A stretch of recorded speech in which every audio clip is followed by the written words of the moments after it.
Багхангай дүүргийн танилцуулга. Багхангай дүүрэг нь 1989 онд байгуулагдсан Улаанбаатар хотоос зүүн урагш зүгт 90 км зайд оршдог. Далайн түвшнээс дээш 1614 мянган га нутаг дэвсгэртэй баруун болон хойд талаараа Төв аймгийн Сэргэлэн сум, зүүн болон урд талаараа Баян сумтай хил залган оршдог нийслэлийн аслагдсан дүүрэг юм. Улаанбаатар хоттой 107 км төмөр замаар 90 км хатуу хужилттай автозамаар холбогдсон газар нутгийн байршил болоод цаг уурын таатай нөхцөл бүрдсэн. Зам харилцаа бед бүтэц сайн хөгжсөн, газар нутгийн 5.2% нь хот тосхон, суурин газар 91.9% нь хөдөө аж ахуйн газар. 2.9% нь зам шугам сүлжээний газар, тэг 16% нь улсын тусгай хэрэгцээний газарт хуваарлагддаг. Засаг захиргааны 2 хороотой 1185 өрх 4463 хүн амтай. Үүнээс 656 өрхийн 2438 хүн ам орон сууцанд, 529 өрхийн 2025 хүн ам гэр хороололд амьдарч байна. Хүн амын 1847 буюу 41.3% нь тэгээс 18 насны хүүхэд. 1535 буюу 34.3% нь залуучууд, 807 буюу 18%-ийг 50-аас дээш насны ахмад настан эзэлж байна. Мөн 87 малчин, 147 мал бүхий өрх. Багхангай дүүргийн цагдаагийн хэлтсийн үйл ажиллагааны танилцуулга. Тус хэлтэс анх нийгмийн аюулаас хамгаалах яамны сайдын 1983 оны 5 дугаар сарын 5-ны өдрийн 377 дугаар. Тушаалаар төмөр замын Багхангай өртөөний цагдан сэргийлэх групп нэртэйгээр байгуулагдаж, нийслэлийн Багхангай дүүрэг болж үүсэн байгуулагдахад түүний цагдан сэргийлэх тасаг болон байгуулагдаж, цагдаагийн ерөнхий газрын даргын 2017 оны 11 дугаар сарын 21-ний өдрийн 231 дугаар тушаалаар цагдаагийн хэлтэс болон өргөжж, гэмт хэрэгтэй тэмцэх, нийтийн хэв журам хамгаалах, олон нийтийн аюулгүй байдлыг хамгаалах чиглэлээр үйл ажиллагаа явуулж байна.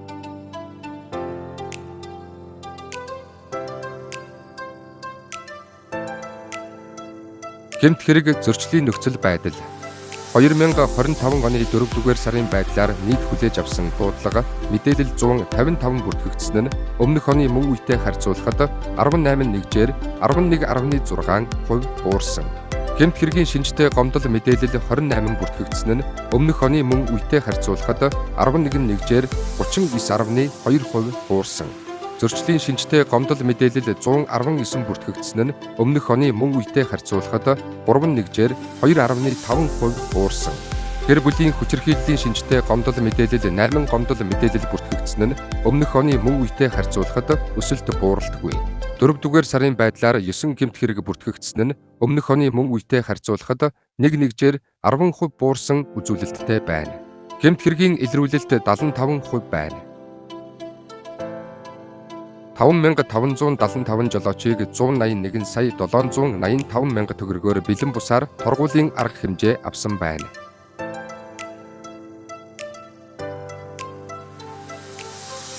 Бүтэц зохион байгуулалт офицер 14, ахлагч 17, энгийн ажилтан 1. Цагдаагийн ерөнхий газрын даргын 2022 оны 11 дугаар сарын 1-ний өдрийн 292 дугаар тушаалаар 31 алба хаагчийн орон тоотойгоор батлагдсан. Цагдаагийн ерөнхий газрын даргын 2025 оны 1 дугаар сарын 24-ний өдрийн 52 дугаар тушаал хэрэг бүртгэх чиглэлийн ахлах мөрдөгчийн 1 орон тоо нэмэгдүүлсэн. Хэлтсийн хэмжээнд сул орон тоо 5 байгаа бөгөөд цагдаагийн хэлтэст орон тооны нөхөн хангалт 93.7%, дутуу орон тоо мөрдөгч 1 ярав 1 байна. Дотоодын цэргийн 824 дугаар тусгай салбарт нөхөн хангалт 82.3%, дутуу орон тоо эргүүл хамгаалалтын офицер 1, хамгаалалтын ажилтан 2 байна. Албан тушаал шатлан дэвшүүлэх нөөц төрийн албаны зөвлөлийн цагдаагийн ерөнхий газрын дэргэдэх салбар зөвлөлийн энэ оны Б 2 дугаар тогтоолоор алба. Газрын даргын нөөцөд 1, хэлтсийн даргын нөөцөд 1 тасаг, хэсгийн даргын нөөцөд 1, ахлах албан тушаалын нөөцөд 3. Офицер албан тушаалын нөөцөд 3 нийт 9 алба хаагч, албан тушаал шатлан дэвшүүлэх нөөцөд бүртгэгдэн 2 алба хаагчийг ахлах албан тушаалд томилуулсан. Энэ оны эхний 4-р сарын байдлаар авилгатай тэмцэх газрын мөрдөгчийн мэдэгдэл аваагүй, прокурорын байгууллагаас шаардлага болон арга хэмжээ тооцох албан бичиг аваагүй. Шүүх прокурорын байгууллагатай хамтарсан уулзалт зөвлөгөөнийг 2 удаа зохион байгуулж, хамтран оролцож, эрүүгийн хууль, эрүүгийн хэрэг хянан шийдвэрлэх тухай хууль.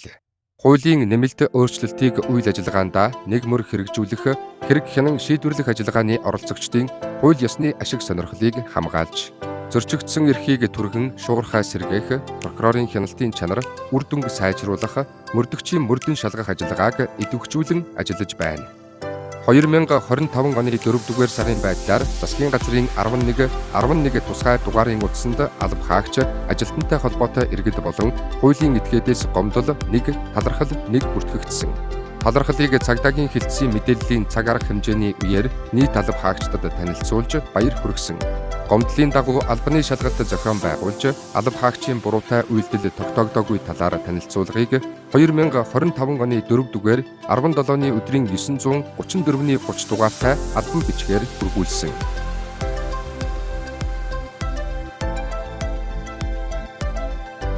2025 оны 4-р сарын байдлаар цагдаагийн ерөнхий газрын алба хаагчтай холбоотой гомдол санал хүлээн авах 126 тусгай дугаарт иргэдээс өгсөн гомдол мэдээлэлгүй. Алба хаагчийн үйл ажиллагаанд саад учруулсан нэг зөрчил бүртгэгдэж, тухайн зөрчил гаргасан этгээдэд Монгол улсын зөрчлийн тухай хуулийн 15.1, 2 дугаар зүйлийн 15-2-ын 2 дахь хэсгийн 2 дахь заалтын дагуу 251-жээр торгох торгуулийн арга хэмжээ авсан. Энэ оны 4-р сарын байдлаар сахилгын арга хэмжээ авагдсан алба хаагч 3, үүнээс офицер 1, ахлагч 2 байна. Цагдаагийн ерөнхий газрын дарга дотоодын цэргийн командлагчийн энэ оны А70 дугаар тушаалаар баталсан албаны сургалтын хөтөлбөр төлөвлөгөө. Дагуу энэ оны эхний 4-р сарын байдлаар мэдвэл зохих хууль тогтоомжийн чиглэлээр 4 удаа 6 цаг, хөгжүүлэх чиглэлээр 4 удаа 4 цаг, дадлагжуулах чиглэлээр 3 удаа 3 цаг, бие бэлтрийн бэлтгэлжилтийг хангах чиглэлээр 6 удаа 12 цаг. Бусад байгууллагатай хамтарсан сургалт 2 удаа 3 цаг, нийт 19 удаагийн сургалтыг зохион байгуулж давхардсан тоогоор нийт 551 алба хаагч хамрагдсан. Ажлын байрны хэрэгцээ шаардлагад нийцсэн чадварлаг, мэргэшсэн хүний нөөцийг бүрдүүлэх чиглэлээр цагдаа дотоодын цэргийн сургалтын нэгдсэн төвд хүргүүлж сургагч багш бэлтгэх сургалтад 5 алба хаагчийг хамруулсан. Сургалтын нэгдсэн HTTPS, e-cig.edu Элмийн динамик платформ ашиглаж цагдаа дотоодын цэргийн нэгдсэн сургалтын төвөөс байршуулсан 6 удаагийн багц сургалтад алба хаагчид 100% хамрагдсан. Засгийн газрын 2024 оны 238 дугаар тогтоол алба хаагч ажилтны албан тушаалын цалингийн хэмжээг шинжилэн тогтоох жагсаалтын дагуу 2025 оны 1-р сарын 1-ний өдрөөс нэмэгдүүлж тооцсон. Засгийн газрын 2024 оны 202 дугаар тогтоол цагдаа дотоодын цэргийн алба хаагчийн цолны нэмэгдлийн хэмжээг шинжилэн тогтоох тухай тогтоолын дагуу цагдаагийн 5 алба хаагчийн цолны нэмэгдлийг нэмж, цолны нэмэгдэл хасагдах 22 алба хаагчийг нэмэгдлийг хэвээр олгож, эдийн засгийн баталгааг хангасан, удаан жилийн хугацааны нэмэгдэл тооцож олгогдсон 1 алба хаагч, 1 ажилтан. Алба хаагчдын ажлын үр дүн, гүйцэтгэлийн төлөвлөгөөний биелэлт. Тэмцээн уралдаанд амжилт гаргасан байдлаар нь энэ оны 1-р улирлын байдлаар хэлтсийн даргын тушаалаар давхардсан тоогоор 20 алба хаагчийн цалинг 20-оос 50%-аар нэмэгдүүлж олгосон.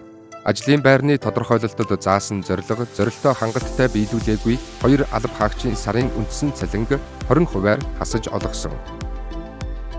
Хэлтсийн алба хаагчдаас 4-р сарын байдлаар төрийн дээд одон медалиар 2, хууль зүй дотоод хэргийн яамны шагналаар 4, нийслэлийн цагдаагийн удирдах газрын шагналаар 1 нийслэлийн 385 жилийн ойн медалиар 1 залуучуудын холбооны шидэг залуу медалиар 1 алба хаагч шагнагдсан. Манай хамт олон 2023 онд нийслэлийн 384 жилийн ойг тохиолдуулан нийслэлийг 2021-ээс 2025 онд хөгжүүлэх 5 жилийн үндсэн чиглэл. Нийслэлийн засаг дарга бөгөөд Улаанбаатар хотын захирагчийн 2021-ээс 2024 оны үйл ажиллагааны хөтөлбөрийн хэрэгжилтийг хангах, иргэдийн ая тухтай, эрүүл аюулгүй орчинд ажиллах, амьдрах, амрах орчин нөхцөлийг бүрдүүлэхэд зорилгоор манай хороо миний гудамж 2023 аяныг зохион байгуулж тус аяны шилдэг аж ахуйн нэгж байгууллага шалгаруулах уралдаанд 3 дугаар байр, нийслэлийн багхангай дүүргийн гэмт хэрэг зөрчилгүй хамт олон шалгарсан. 2024 онд иргэдийн амар тайван, аюулгүй амьдрах орчныг бүрдүүлэх, алба хаагч ажилтны ажиллах орчныг сайжруулж, үр бүтээлтэй ажилласныг өндрөөр үнэлж, нийслэлийн цагдаагийн удирдах газрын бүтээлч хамт олон болон шалгарсан. 2021-с 2024 онуудад 8 төрлийн 1637 мод тарьсан ургалт 98%. Хилцээний гадна талбайн 684 хэв талбайг цементэлж, 397 хэв талбайд явган хүний зам тавьж, 1264 хэв талбайг зүлэгжүүлэн ногоон байгууламж бий болгосон. Тус хилцээс эргүүлийн цагдаа 4 орон тоог жижүүрийн мөрдөгч, орон тоо болгож өөрчлөх, жижүүрийн нэгж байгуулах, одоо эрүүлжүүлэх, саатуулах байрны эмчийн нэг орон тоотой, орон тоог нэмүүлэх, сэтгэл зүйчтэй болох саналтай байгааг танилцуулъя. Төрөөс батлан гаргасан хууль тогтоомжийн биелэлтийг ханган хуулиар хүлээсэн чиг үүргээ биелүүлэн хүний эрх чөлөөг дээдлэн цагдаагийн ерөнхий газар. Нийслэлийн цагдаагийн удирдах газраас дэвшүүлсэн зорилт Монгол Улсын засгийн газрын мөрийн хөтөлбөр Алсын хараа 2050 зорилтын хүрээнд үйл ажиллагааг иргэдэд түргэн шуурхай. Хүртээмжтэй ойрхон чирэгдэлгүй болгох зорилт тавин ажиллаж байна. Монгол цагдаагийн яруу алдар бадарtuгай.